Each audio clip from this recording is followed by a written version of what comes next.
The NRL season is upon us, and before you know it, we're here. NRL Vegas kicks off in 2 weeks. This time, Sunday night, Sunday morning. Sorry, get ready. It should be good. But we are back today with the first season for the 2026 Hooked On NRL SuperCoach video. I'm your host Fish, and we are joined by a very familiar face to the potty, Sol. Sol, how are you, mate? Yeah, good, Fish. Thanks for having me on. We've obviously I haven't been on in a while. We haven't really produced NRL content in a bit, so it's great to be back. And the NRL season's just around the corner. Sunday night, I believe, is the games, mate, for Vegas. So got some crackers in that, and yeah, I look forward to appearing here and there this year. I'll be doing be a bit less involved this year with work and all these things, but I'll be trying to come on as much as I can to speak Supercoach, which I love doing, and I love doing it with Fish on this podcast as well. So yeah, keen for a good episode here, mates. That's it, mate. That's it. So, for the listeners, today's episode will be focused entirely on hookers. So, me and Sol will kind of be discussing our opinions on the hookers this year at Supercoach, who we're looking to go, who we're looking to fade, and that will be this video. Before we get stuck into this video, though, shout out to the league. So, the season hasn't even started yet, and we already got 32 legends in here. So, the league code is 847723. 847723. So if you haven't joined up already, lads, go join that code and come see how you verse against me and Sol this season in Supercoach, which I'm sure you guys will have known. There has been some changes recently, particularly with the scoring, and it does affect hookers. But without further ado, let's get stuck into today's analysis. So kicking us off here in hookers for 2026. Well, actually, maybe before we start, do we just want to touch on sort of the scoring changes and how it impacts hookers? What's your sort of takeaway so far, Sol, with the changes going from Fox to the new scoring system? Yeah, so basically I would say the main takeaway is that the new scoring system using NRL.com stats, they count second and third man in tacklers. So basically when you compare NRL stats to Fox stats, you'll see players have a lot more tackles across the NRL platform. So, for example, your hookers who are in the middle of the field will be counted for statistically more tackles and therefore more points in Supercoach. So hookers is one of the positions that do benefit from the stat change. Any of your middle forwards as well, and then also I guess the other main takeaway. So aside from the third man in tackling, and those sort of stats around that. The second main takeaway from this stats change is that how try assist are sort of scored. So in the Supercoach system, I guess they do it on basically who creates the overlap. So your typical sweeping runner, so your fullbacks, Tom Trbojevic, he's probably the sweep king. So whenever he runs a sweep play outside of a block shape with his second row running the lead, he tips onto a centre. He's the one that created the overlap, and the centre might tip onto the winger. But Turbo traditionally has always got that try assist or your fullback for creating the overlap. And it's sort of been more of an interpretation thing with Supercoach. But on the NRL stats scoring system, the new system, it's the last pass. So it's very black and white. I don't mind that. I don't mind how it's more objective. It's not so subjective anymore with the try assist system. So that's a positive. I don't mind the tackles as well. I feel like third man in tackles are tackles and they should be counted.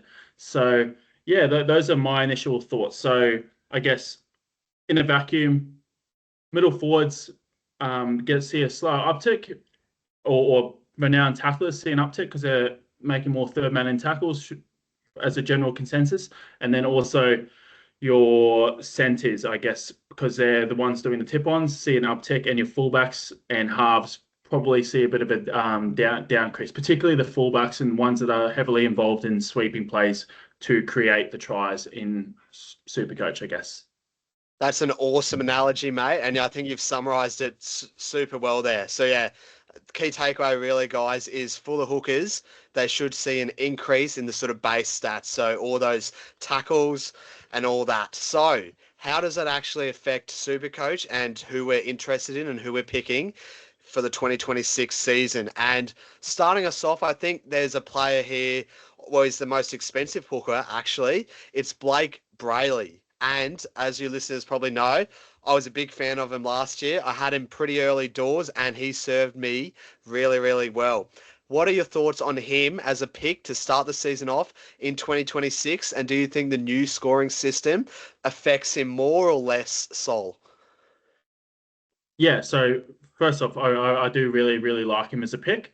My thoughts on him are, if we go off just generally what we watched the eye test from last year, we saw a huge change about halfway through the season, maybe two-thirds of the way through the season, in how Blake Brailey was playing. So he was running a lot more. He was encouraged to run by the coach. It was sort of a renowned thing that, even Blake and the Sharks coach Craig Fitzgibbon would come out and they would talk about how, they're a better side when Blake is running the ball.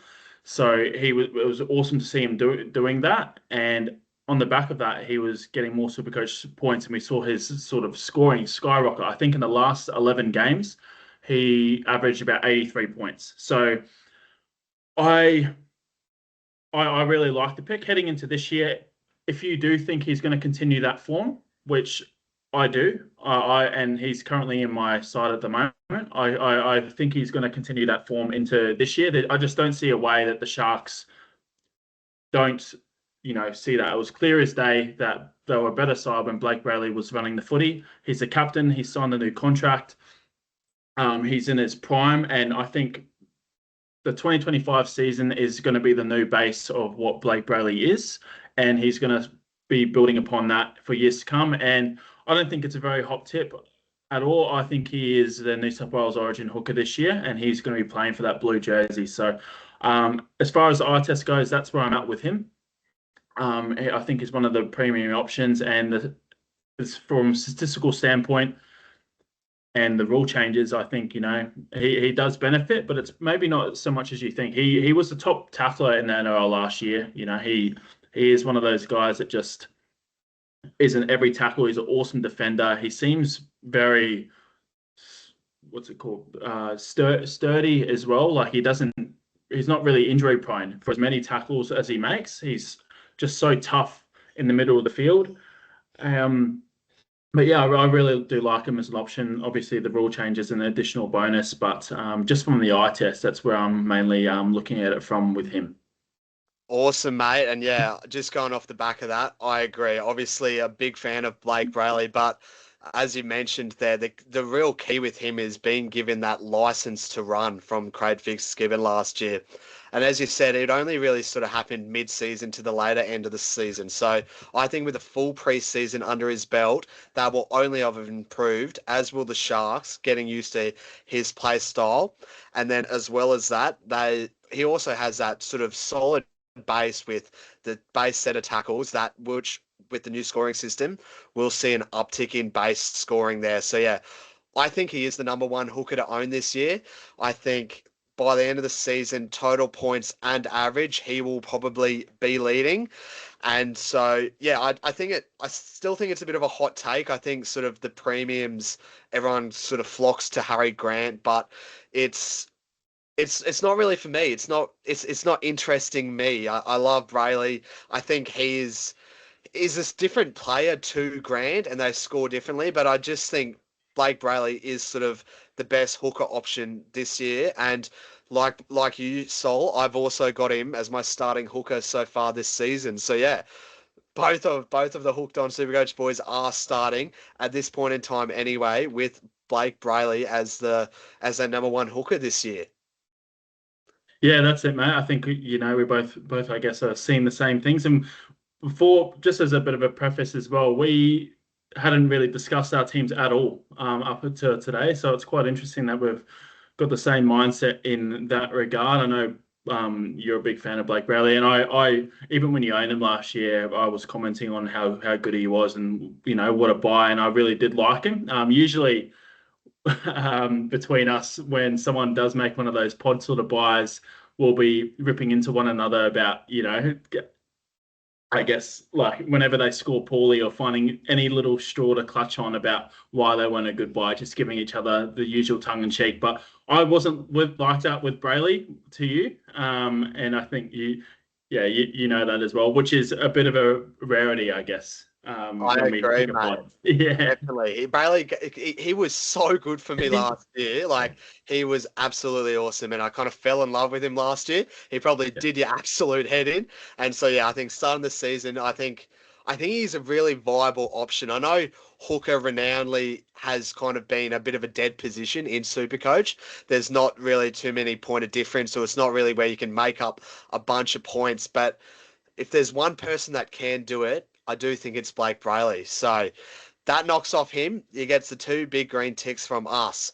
Moving on to the sort of second premium, the other premium that a lot of the masses are sort of flocking to is Harry Grant. Mate, what are your thoughts on Harry Grant as a pick to start the year? I absolutely love him as a pick as well, too, mate. To be honest, he we once again the eye test as well, but also the stats. So what we're looking at is Harry Grant basically since he's come to NRL. He's coming off the back of his lowest averaging season. So he averaged 62, which is just very un-Harry like. It's his worst season, and he's averaged 70 plus easily before in many seasons, back-to-back seasons. So I guess you would be buying him at his lowest point. I can't see Harry being going even further downhill than this. To be honest, I don't really see him going below 600k, and I don't see him or at least he's not going to lose buckets of money. I think he's at a really good price, which is part of the appeal. And the other part of the appeal was that we've seen it with him before. Brailey, I guess, on the negative side for Brailey is that it's the first year that we've seen it, so there's not much of a data point. Whereas Harry Grant, we know year on year that he's produced these big numbers, or at least better than he was last season, which is why I think people are flocking to him. That also combined with the fact that Harry Grant does not have a bye until Origin period, so you can pretty much just lock him in and forget the position for multiple weeks. Whereas I think Blake Brailey's got a bye in the middle weeks, like after round 6-ish, I believe. So I guess that's another negative on Brailey's side, but Grant is a great option. I think he the main sticking point for him is we all know he's the best hooker in the game. He's in the actual NRL. He's a running hooker when he's on. These are the positives for him. He doesn't have a bye, and it's he's coming off the back of a career low, basically, in season average. The negatives for him are he's lost a bit of go forward in the forward pack. No Nelson, doesn't have Trent Loiero in the middle anymore for the first two rounds. Their forwards actually look quite weak to me. There's no Eli Katoa either. So what's he playing off the back of? That's how Harry Grant gets his points, is when he's running off the back of a strong forward pack. Also, how does Ryan Pappenhausen affect him? No Ryan Pappenhausen, sorry, affect him. These are sort of the negatives, I guess you can think, and also the ownership and that he's been on a downward trajectory for multiple seasons in a row. And does that just continue? So I really like the buy. I think he's one. If you're going a premium route, it's either obviously Blake or Harry, in my opinion. I like Blake more personally, but there was a period of time in this preseason where I was on the Harry Grant train as well. So very fair enough. If you want to purchase him, I think he's a good buy as well.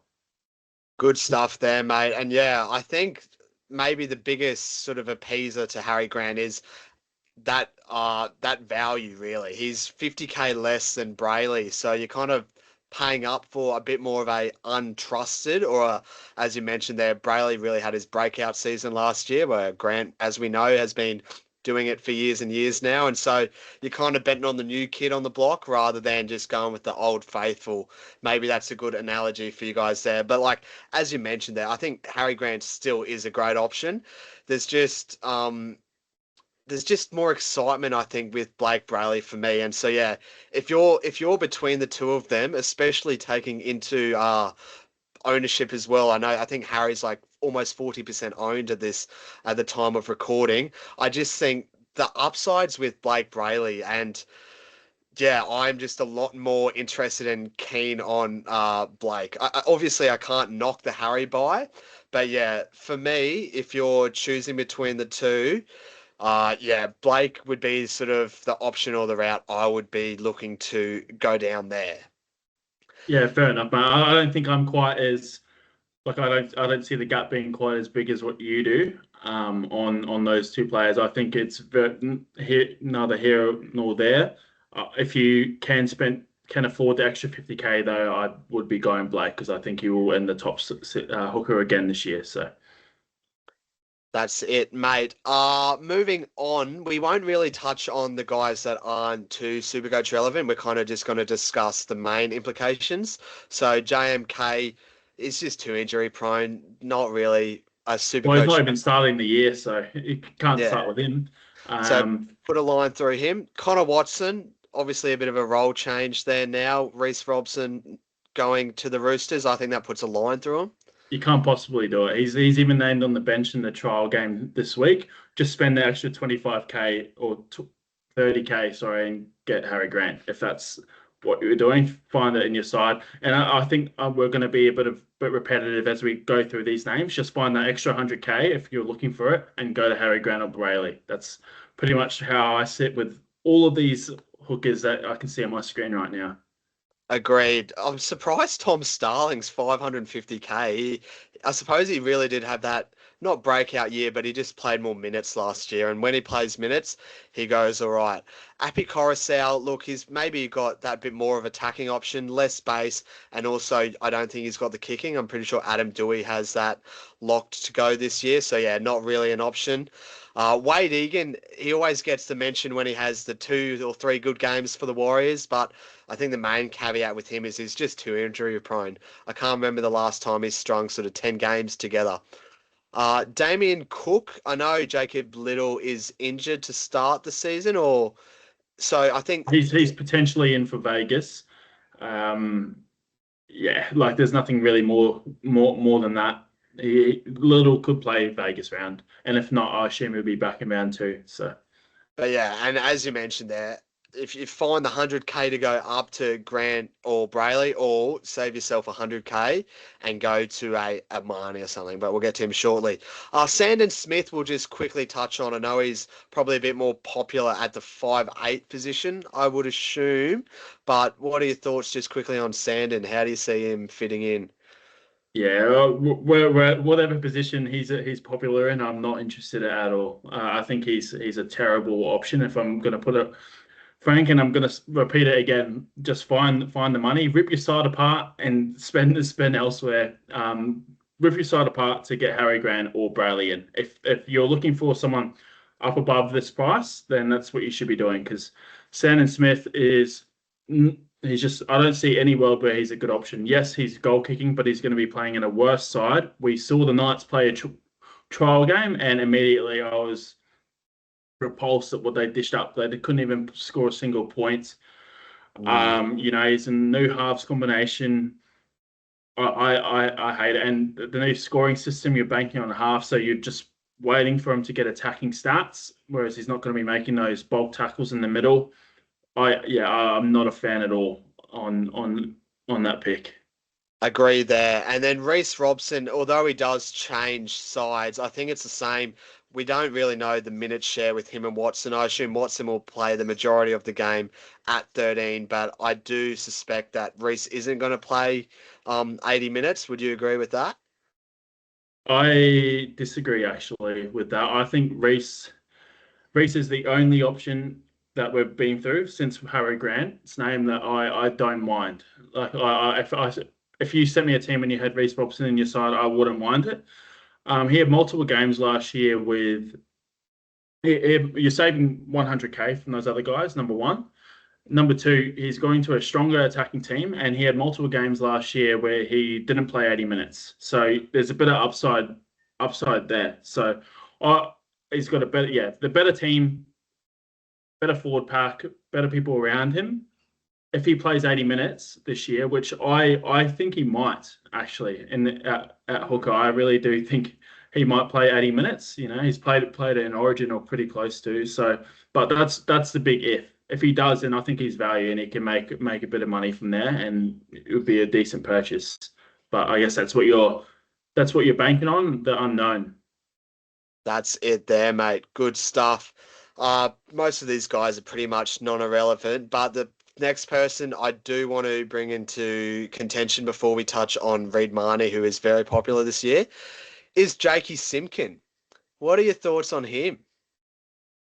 I'm pretty big on him too. Like I've had quite a good look at him as a pick, and before we get onto Marnie, I actually prefer Simpkin as a buy over Marnie if I was going in mid range. So again, we'll weigh up a bit of history on Jake Simpkin. You would know as a Tigers fan.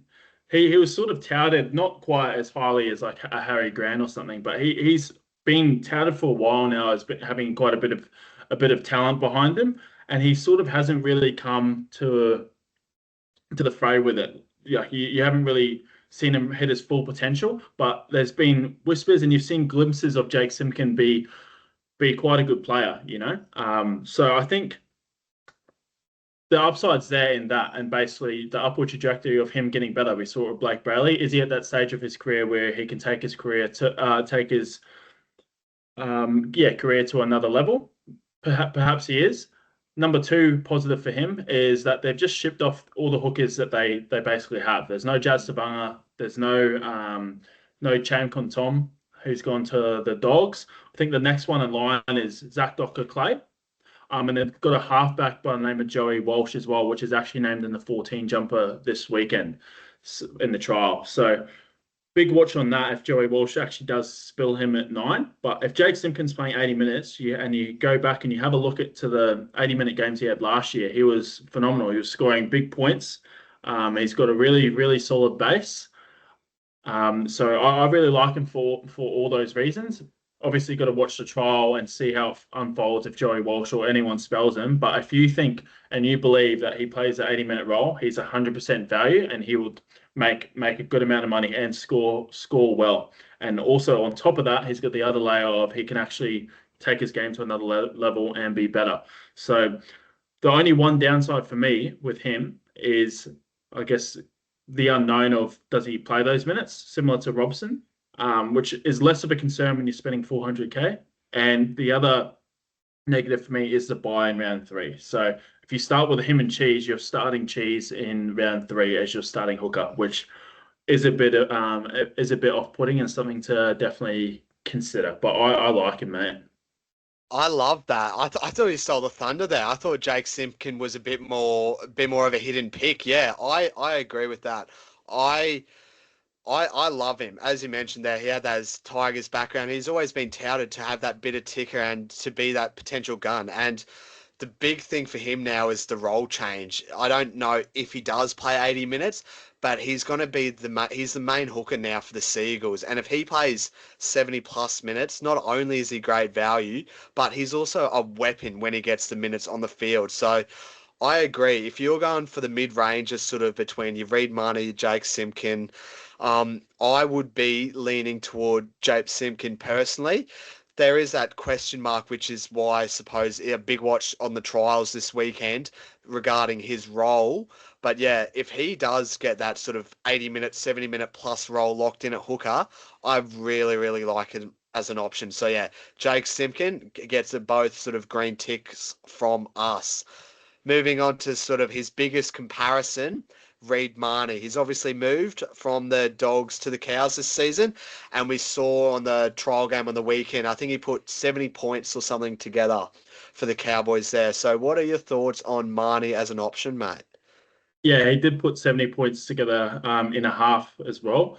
He had 2 try assists included in that. I think he is a good option. I'm not going to say, as I said before, I think Jake Simpkin is a better option. Or I feel like me and you we're leaning towards these guys who the upside is there. So I feel like Grant and Reed Marnie, if we're looking at side by side versus Simpkin and Brailey, Simpkin and Brailey a bit more unknown. Grant and Marnie, you're buying for a bit more certainty. I feel like you've been seeing them play for years. So we're super coaches that probably lean more towards, taking the upside swing and the unknown and the pod route. So But yeah, take our opinion with a grain of salt. But that's how we like to play. Both of us like to play. And with Reed Marnie at 25% ownership, I understand the appeal. There's plenty of positives here. Just like Jake Simpkin, he didn't play a lot of 80-minute games last year. He had games even where he was on there for like 10 minutes or 12 minutes. So he's definitely 100% that he's underpriced. Um, the only thing with him though is, he in past seasons he's burnt people before. He kind of lures you in, and then he'll come out and get a sin bin. He's burnt me before. He come out, get sin bin, score 20 points, miss 20 tackles in a game. He's just very sporadic in his performance sometimes. So that's a main negative I don't like about him is that he can just dish out really shocking games like 20 point games in 80 minutes or whatever. But he's 100% on the price, as for the reasons that we said. He didn't play 80 minutes. He probably has a chip. You can spin the narrative as well that he's got a chip in his shoulder after how he was shipped out of the doggies camp. He'll want to come out and prove himself and say, you guys stuffed up for letting me go in the manner that you did. I'm a quality player, still am, and he is that kind of player that will have a bit of fire in his belly and be wanting to prove his worth to the new club. So yeah, like I I like him. He is a good option. But yeah, I prefer Simpkin, but it is close. It's sort of pick your poison, I guess. Yeah, mate, couldn't agree more there. I think the main point which you sort of touched on there is he'll have these flashy games, like maybe even that game on the weekend, 70 points and a half. It's incredible, right? But it's just unsustainable for Reed Marnie. I think he'll have those like bigger games every now and then, like the 90 pointers. He might even ton up. But then how's he scoring that game after that? Is it back down to 40 or 35 points? To be honest, I do think their scoring changes do benefit Reed Marnie a fair bit. He loves jumping in sort of that third Mm. tackle after the two big boys have jumped on. He'll like to just jump in and drop the shoulder and rub the head or whatever, Yeah. as Reed Marnie does. But yeah, look, I think he is a good option. There's value there, but as you touched on, I just don't think the upside is there compared to Jake Simpkin. I think he's gone sort of to a worse team in the Cowboys. I don't know how red hot the Cowboys are going to do this year. They've obviously killed it in the preseason trial, but again, you've got to take those preseason trial games with a grain of salt because when the full season and when the real season round one kicks off, sides they play very different. And so yeah, I think all in all, he is a good option. I I can't knock the buy. I think if you're starting with him, you sort of know what you're signing up for. You're going to get value. You should average 50 points for you. And yeah, you can sort of lock those points away. So if you don't want to go pay up for that sort of premium, I really don't mind sort of the Brandon Smith and Reed Marnie slash Jake Simpkin sort of option because yeah, I think you're getting value for what you're paying there. So I certainly can't knock him at all as a buy sort of there. Yeah, and another just quickly on him as well. He doesn't have a buy for similar to Grant. Doesn't have a buy for a very long time. So that's another positive in his favor is that you can just sort of pick him and stick with him for multiple rounds in a row, 10 plus rounds. So and forget about the position. So I like that too. Good stuff there. And so I suppose I feel like really the only hooker left that we've touched on a lot. We've spoken about him, but we haven't actually looked at him so far. It's the new signing, Rig Brandon Smith, the cheese, the block of cheese. He has obviously had a hideous run over the past couple years with minutes and signings and moving all over the place. But he gets his first full preseason at the Bunnies. The price speaks for itself. I think that's what everyone is signing up for, 235K to get sort of the starting hooker at the Bunnies. I think he should be in everyone's team. At 235K, he is almost a must for me. I think you should definitely go Brandon Smith as sort of your hooker two, and then that hooker one position is up to you. If you want to go value with your Simpkin or or you read Marnie, or if you want to pay up, get that value, sort of bank those points with that Grant Brailey. But yeah, for me personally, I think that's how you should be sort of looking to set up in hooker. What are your thoughts on sort of Brandon Smith as an option, mate? And how are you looking to line up in hooker this year? I'm not as bullish as you are, just going off that. I don't think he's anything close to a must-have at all. I've actually tried tinkering with ways to get him out of my side because I'm not as confident, and I think he could be one of those cheapies that really does flop massively and does sting your life. As in, he could come on, play 20 minutes or 30 minutes, get 20 points, and just sit there. He's an AE nightmare, auto emergency nightmare for the rest of the year. Do I think he's going to be that? I'm leaning towards no, he's not. But there's a definite reality where I think he could be like that. And there's Pete Mamazalos lingering. He's not going to play 0 minutes. There's no way Cheese is playing 80 minutes. He's coming towards the back end of his career as well. But I guess in saying all that, you can overthink it. He's 235k. He's starting in the trial this week, and we know the quality of player he is. He's been a Dalian hooker of the year before, so 100%. Like he's a really good option. But am I as sold on it as you? Like I'm probably not. Like I can definitely see him syncing up and being a bit of a nightmare for people. And I don't mind the tactic, although it really depends. Like if you could easily go gun and a mid ranger, but the issue with that is you're spending like $1 million at hooker, and most people just don't wanna be spending those funds at hooker. So if I could do that, I probably would. I really think he's one of those people that I would like in an ideal world to have a look at before buying my team, but I don't think it's really hard to ignore starting with him because of what it opens up for the rest of your side. That's my take on it. I really do like him as an option. He's a good option, really good option, and I can't really say much more than that. He's 235k, but just be wary because yeah, I'm definitely not as bullish as you are on that. I think there is a reality, a small one, that he really stings us or people that Yeah, us. interesting with that. I suppose you do make some fair points, and there definitely is probably some bit of bias coming in. I obviously ran into Cheese on a night out. Were you there that night?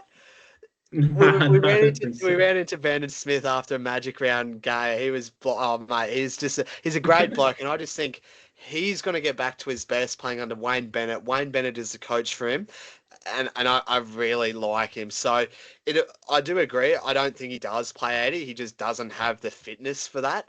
But I think he should be playing minimum 50 minutes a game. And if he plays 50 minutes, I think you're secured for about 40 to 50 points. And if you're getting 40 to 50 points at 235k, he's going to make you 100, 200k. So that's maybe best case optimistic sort of vote. But I think even if he averages 35, I think he still makes sort of 100k. So as I said, I'm really sort of big on him, and yeah, I much like the setup of sort of. I think I do prefer the gun, so that's why I am currently leading with your sort of Blake Brailey and Brandon Smith, as opposed to sort of like a Reed Marnie or Jake Simpkin and Brandon Smith, just in case if Brandon Smith does turn into a headache. I don't really want to be looking to burn trades on him, especially at hooker, a position where it isn't really renowned for its point scoring, with the lack of sort of options there. Yeah, it'll be interesting to see sort of how it unfolds there. But yeah, what any other sort of hookers that you're interested in or that should be discussed? I don't think so. No, there's none really. I've seen a bit of interest for Bailey Hayward from some people, so I think he's like 8% owned or so. He like he, I think he's at that awkward price, and he's not someone that I'm really too keen on or have been too keen on because he's I wouldn't be confident enough starting him, but I also think it's too much money to be paying as a bench hooker as well. And you can bring all these things into like the negatives are look at his stats, and he doesn't have a huge points per minute. and all stats, doesn't have much of a running game, so he's just going to be literally a tackle bot, and how many tackles he makes is probably how many points he's going to get. The positives are the role, probably has a big role, and upward trajectory as well. Again, like the Bulldogs have let go of Marnie and shown some faith in him. He seems like one of those players that are, hardworking, puts the head down. He's well spoken in the media, so he's easily someone that could, progress or take a step further in his career and be better than what we've seen. But yeah, I'm not too interested personally as an option, but I have seen people have him in their side. So he's not for me, but I don't absolutely hate it. Yeah, fair enough. I'm glad we touched on him then, because yeah, I wouldn't really consider him an option at all. I think you either you either pay 120k less for Brandon Smith, or you pay 80k more for your Simpkin or your Reed Marnie. I personally don't really see the appeal at 340. It's just a really awkward price. So I think you're better off sort of either paying up that little bit more, getting that mid tier, or going sort of down to the other end of the equation. And there would be no world where I think Brandon Smith and Bailey Haywood should be your hookers for this year. So if you're doing that, your side must be stacked because you've spent nothing at hooker. But I really just don't think that is a way to set up your side at all this year. Yeah, I agree, mate. Too risky. Awesome. Well, guys, that wraps up the hooker position for Supercoach NRL 2026. A reminder to join the league if you haven't already. We've started on our sort of NRL preseason content. It is coming up soon, and we're all sort of super pumped to get the season going and get all that Supercoach chat going amongst sort of all the lads. So, yes, don't forget to join. The league code is 847723. And also, don't forget to like, comment, and subscribe. And we'll see you guys in the next video. Cheers, guys. Awesome. Thanks.